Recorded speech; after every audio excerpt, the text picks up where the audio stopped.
अस्सलामुअलैकुम। मोहम्मद अज़हर सिद्दीक़ अपने programme political diaries के साथ हाजिर खिदमत है। चीज़ें वाकई तब्दील हो रही हैं और तेज़ी से तब्दील हो रही हैं। हर आने वाला दिन जो है वो चीज़ों को एक और रुख से लेकर चल रहा है। डील लंदन में क्या चल रही है, लेटेस्ट डेवलपमेंट क्या, उस पर गुफ्तगू होगी। और जो इमरान खान साहब के बारे में एक कन्फ्यूजन कह रहे हैं कि अगर साइफ़र केस में ज़मानत हो जाएगी तो इमरान खान बाहर आ जाएंगे। बिल्कुल ऐसा नहीं है, वो मैं तफसीलात आपके सामने रख देता हूँ। और चेयरमैन नादरा की जो अपॉइंटमेंट चैलेंज करने का मैंने ऐलान कर दिया है और उसमें मेरी टीम ने काम शुरू कर दिया, वो तफसीलात मैं आपके सामने में रखना चाहूँगा। सबसे पहली बात जो है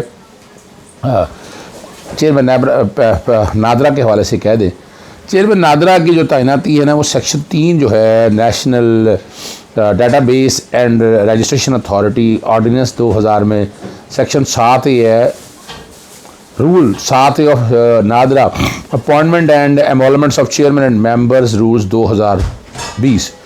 वफाकी हुकूमत ने लेफ्टिनेंट जनरल मोहम्मद आसिम मुनीर अफसर को जो है ना chairman NADRA section 3 sub section 5 के तहत तैनात कर दिया है। टर्म एंड कंडीशन कहते हैं जी, और including emolument will be determined separately. एक तो आर्मी में सर्विंग जनरल है, यहाँ ये सेपरेट तनख्वाह ले सकते हैं नहीं सकते, ये बड़ा अहम सवाल है। क्योंकि सुप्रीम कोर्ट ने आज खुद नोटिस लिया था, आपको याद होगा कि वहाँ कई ऐसे ऑफिसर थे जो प्राइवेट लिमिटेड कंपनियों में भी तैनात हुए थे।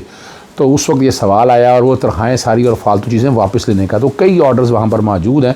फ़िलहाल जो ये तैनाती है इसमें कुछ तरामीम की गई हैं, हम उस तरामीम को भी देख रहे हैं कि जाती हुई असम्बली जिस तरह की तरामीम कर गई हैं और क्या आप इस तरह और ड्यू प्रोसेस ऑफ लॉ की बातें भी हैं। मेरिट क्या, कोई अखबार इश्तिहार दिया, कोई लोग आए, कोई बाकायदा उसमें से सिलेक्शन हुई, फिट एंड प्रॉपर टेस्ट हुआ, ये कानूनी तौर पर चली आ रही हैं, बड़ी तारीखी तौर पर हैं।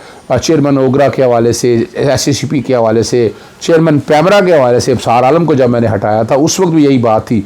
तो वो सारे प्रोसेस देखिए, अगर पाकिस्तान में मेरिट आया तो मेरिट इस तरह नहीं आएगा, मेरिट के आएगा किस तरह तैनात करते हैं। तो वो उस कॉन्टेक्स्ट में मैं मेरी टीम काम कर रही है और इंशाअल्लाह बहुत जल्द जो है वो मामला जो है ना वो कोर्ट के सामने हम लेकर आएंगे। हाँ, एक जो चीज़ बड़ी अहम है, जनरल बाजवा ने किसी जगह बैठ के बात की है और शायद मेरा दोस्त है हमारे, तो उनके कॉन्टेक्स्ट पे कि क्या करने जा रहे हैं या क्या होना चाह रहा है, और उस पर भी मैं गुफ्तगू करूँगा। पहले ज़रा ये ना बात कर लें जो इमरान खान साहब के बारे में ज़मानतों के हवाले से बात है। इमरान खान साहब की आपको पता है कि 200 के करीब कई केसेस हैं जिसमें कुछ बराह रास्त हैं, कुछ इनडायरेक्ट तरीके से हैं, जहाँ 9 मई के वाक़या है और उसके अलावा कई ज़िले शाह का मामला है, और इमरान खान साहब का जब हमला हुआ था ज़मान पाक के हवाले से वो मामला हैं। ये सिर्फ इस्लामाबाद के अंदर जब 5 अगस्त को इमरान खान साहब तोशा खाना के केस में जब जेल में गए हैं तो ज़मानत क़ब्ल अज़ गिरफ़्तारी, यानी आदमी हाज़िर होता है तो कच्ची ज़मानत कहते हैं, वो चल रही थी। जब आप गिरफ़्तार हो गए, वहाँ एग्जामिशन की दरख्वास्तें दी, मुतलका अदालत को उन्होंने खारिज कर दी। उन्होंने कहा बंदा मौजूद नहीं है, अदम पैरवी की वजह से ज़मानतें खारिज हो गई। इनको चैलेंज किया गया और क्रेडिट जाता है बैरिस्टर सलमान सफदर को, वेरी कॉम्पिटेंट लॉयर, और हमारे साथ पुरानी टीम का वो हिस्सा है। लॉयर्स मूवमेंट जब चली और उसके बाद हमने मुख्तलिफ पटिशन जब इकट्ठा करना था सारे केसेस इमरान खान साहब की ज़मानतों के प्रोसेस, वो सारा लाहौर हाई कोर्ट भी चलता रहा और वहाँ हमने कोशिश बड़ी की कि हम उस चीज़ को सामने ला सकें। अब्दुस्तार नियाज़ी को और जौहरलाई वाले केस को इस्लामाबाद हाई कोर्ट के जनाब जस्टिस अब जो बाबर सत्तार साहब है उन्होंने उसका इस्तेमाल किया जजमेंट्स का, और जो बात ऑर्डर के बगैर गिरफ़्तारी का प्रोसेस है उसके हवाले से बहुत अहम सवाल उठा दें। बहुत ज़बरदस्त तारीख साज एक फ़ैसला है और इस फैसले के दूरस नताइज बरामद होंगे। जो गिरफ़्तारियाँ MPO के तहत कर रहे हैं, बड़े सवाल उठ गए हैं और ये शायद कानून मेरे ख्याल से बड़ा मुश्किल हो जाएगा, या तो नया कानून आएगा, ये कानून शायद अपनी जगह ना, मैं इसको ऑलरेडी चैलेंज कर दिया हुआ है लाहौर हाई कोर्ट में, आपको याद है। कोशिश करूँगा उसको भी जल्दी समाअत करी मैं चीज़ आपके सामने रख दूँ ताकि चीज़ें बड़ी ज़रा वजाहत के साथ आ जाएँ। तो सवाल बड़ा सादा सा है कि वहाँ इसी तरह से केसेस लाहौर के हवाले से वो भी अदम पैरवी खारिज हुए हैं। 9 मई के हवाले से आपको याद है दहशतगर्दी अदालत लाहौर में अलावा जी जो है नैब के केसेस अलकादर और 190 मिलियन पाउंड का जो केस है, जो नैब की इंक्वायरी और इन्वेस्टिगेशन चल रही है, उसमें भी ज़मानतें करवाई थी, अदम पैरवी और ज़मानतें खारिज हो चुकी हैं।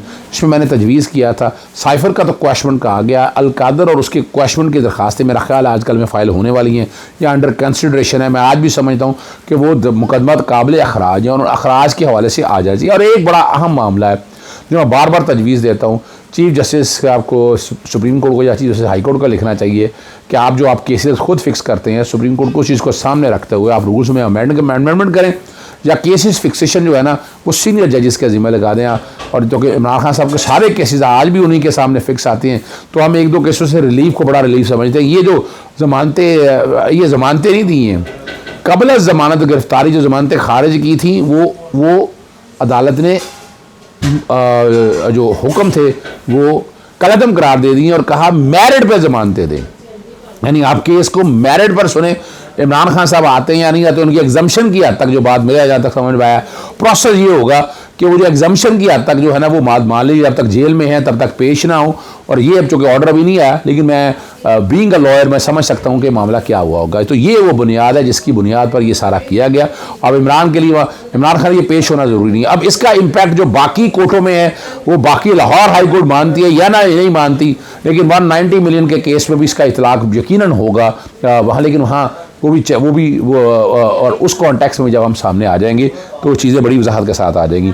अगली जो बात है वो बड़ी तकलीफ दे बात है इमरान रियाज के हवाले से। मैं बात तो नहीं करना चाहता, लेकिन चूँकि जो है ना बड़ी ज़बरदस्त बात जो ख़ास तौर पर हफीज़ुल्लाह नियाज़ी साहब ने की है, वो मिल के वो भी हैं, मैं भी आपको पता मिला हूँ, मैंने भी लुकनत देखी। और मेरा एक सवाल बड़ा ज़बरदस्त है, इमरान खान साहब इमरान रियाज के यहाँ तक पहुँचने में ज़िम्मेदार मैं भी मानता हूँ अपने आप को ज़िम्मेदार, कोई माने या ना माने। यहाँ तक देखें ना, हम चुप रहे हैं, हम खामोश रहे हैं, हमने कोई सख्त एक्शन नहीं लिया, यानी हमने मास व स्पेसिस करने में मैं जो बात सच है ना जी, अदालतों में हमारा रवैया सख्त नहीं रहा। हमें बाहर निकलना चाहिए था, आवाज़ उठानी चाहिए। आज भी किसी ने यह तकाजा किया कि इमरान और जो लफ्ज़ कहे हैं वो मैं कोशिश करता हूँ कि ज़्यादा ना कर सकूँ, ठीक है ना, लेकिन फिर भी वो जो अल्फाज हफीज़ नियाज़ी साहब ने कहे हैं इमरान रियाज के बारे में, DNA के बारे में, का DNA ही तब्दील हो गया। कहते पहले होता तो था, अब गिरफ्तार रखते थे, पाबंद सलासत रखते थे, मगर ये नहीं है कि आप DNA बदल दें। यानी इमरान रियाज बोलने में नुकनत आ गई है, बोला नहीं जा रहा है। अब ये ज़रा जो कुछ हुआ है ये सामने तो आना चाहिए, किसने किया, क्यों किया, किस लिए किया, ये चीज़ें हम देखें ना। ये अवाम तो मुतालबा करेगी ना इस हवालों से सामने रखते हुए। मैं भी समझता हूँ कि इस चीज़ को किसी मंतकी अंजाम की तरफ जाना बड़ा ज़रूरी है, ताकि असल हक़ाइक़ आप लोगों के सामने आ सकें और चीज़ें जो है ना वो आगे की तरफ चल सकें। और आगे की तरफ अगर चीज़ें जाएंगी तो बहुत से सवाल जो है वो बेहतरी की तरफ जाएंगे। आखिर में जो बात मैंने करनी है वो चूँकि पॉलिटिकल डायरीज हमारा प्रोग्राम चल रहा है, जिक्र कर रहे हैं जनरल बाजवा साहब ने उनको पैगाम दिया है कि परवेज़ मुशर्रफ के ख़िलाफ़ मुकदमा चलाकर गलती की, मेरे ख़िलाफ़ बयानिया दूसरी गलती होगी। अच्छा, बड़ा फ़र्क है जनरल कमर जावेद बाजवा साहब का केस और जनरल परवेज़ मुशर्रफ का केस ज़मीन आसमान का फ़र्क है। जनरल परवेज़ मुशर्रफ के ख़िलाफ़ केस क्या था, वो केस था PCO के तहत का, वो और बात है। वो पाकिस्तान फ़ौज के ऊपर इल्ज़ाम आए हुए थे कि ये सारा जितना भी कुछ किया, टॉपल किया है, ये सारा जो कुछ हुआ है, ये एमरजेंसी जो प्लस लगाया है, और वो इसलिए, और वैसे भी वो उसमें बड़े टेक्निकल सवाल थे। वो अगर केस चलाया भी है और वो जो बदनीति पर चलाया था, और मैं आज भी समझता नवाज शरीफ किसी के कहने पर चलाया था, इंटरनेशनल एस्टैब्लिशमेंट थी या जो कोई भी था, और जो कि वो केस लड़ा हुआ है, तो इसलिए मुझे अंदाज़ा है इस बात का। और वो विक्ट्री के निशान वो अपनी जगह पर मौजूद हैं, वो तकरीबन हर अखबार ने वो कवरेज की थी। तो वो 4 गलतियाँ थी उसमें मेजर मैं बता रहा हूँ जनरल परवेज़ मुशर्रफ के ट्रायल में। सबसे पहली तो बात है, इस्तगासा अगर ये दायर करना था तो इस्तगासा एक तो वफाकी हुकूमत नहीं आई, फिर मुतलका आदमी ने वफाकी जो दाखिल किया वो सेक्रेटरी दाखिला नहीं हो सकते थे, फिर अदालत की जो चॉइस करनी थी, फिर जो प्रोसिक्यूटर चुनने थे, फिर ट्रायल एंड एब्सेंशिया जो हुआ है, right to fair trial and due process of law को सामने रखा, ये वायलेशन इतनी ज़्यादा हुई थी। और वो रिकॉर्ड की बात है आपके सामने, और वो ये जुरिसडिक्शन के पॉइंट को भी अगर सामने रख लें, जुरिसडिक्शन का हमारी अदालतें जुरिसडिक्शन तय नहीं करती हैं, और साइफर के केस में जुरिसडिक्शन तय नहीं है। इसी तरह तोशाखाना के केस में जुरिसडिक्शन तय नहीं, और उसी बातों के ऊपर वो पॉइंट सारे उठ जाने। अब वो क्या कहते हैं जनरल उन्होंने कह रहे जी सिविलियन को एक बात समझ नहीं आती कि फ़ौज किसी भी सूरत में अपने साबिक चीफ पर कोई समझौता नहीं करती। सिविलियन बार बार एक ही गलती दोहराते हैं। सिविलियन को ये बात अब समझ आनी चाहिए कि फ़ौज अपने साबिक सरबराह किसी किस्म की तनकीद बर्दाश्त नहीं करती। ज़रा फ़र्क है, बहुत फ़र्क है। जनरल परवेज़ मुशर्रफ के हवाले से तैयारा साजिश केस और वो सारी चीज़ें हैं, लेकिन यहाँ जनरल कमर जावेद बाजवा साहब के बारे में इल्ज़ामात है करप्शन और इस कॉन्टेक्स्ट में। अब ये वाले सवाल देखने वाले हैं, मैं तो नहीं समझता, ये बड़ा सीरियस सवाल है।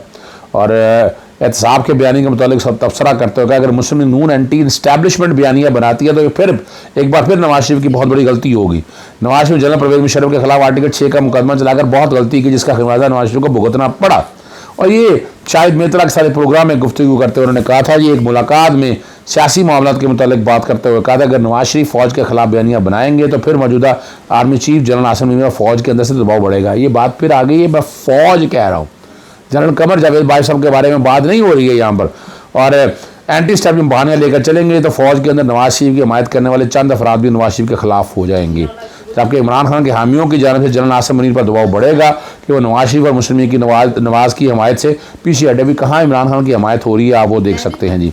अब जहाँ जो बातें हैं वो सारी, ये इसमें कोई शक नहीं, सिविलियन का मामला अपनी जगह पर मौजूद है, लेकिन जनरल कमर जावेद बाजवा साहब के बारे में जो बातें सामने आ रही हैं उसके हवाले से देखिए अब क्या होता है आगे, किस हद तक जाते हैं या नहीं जाते हैं ये मामले देने हैं। लेकिन जनरल कमर जावेद बाजवा का ट्रायल जो है या इंक्वायरी या इन्वेस्टिगेशन इस हवाले से तो होनी चाहिए ना जी।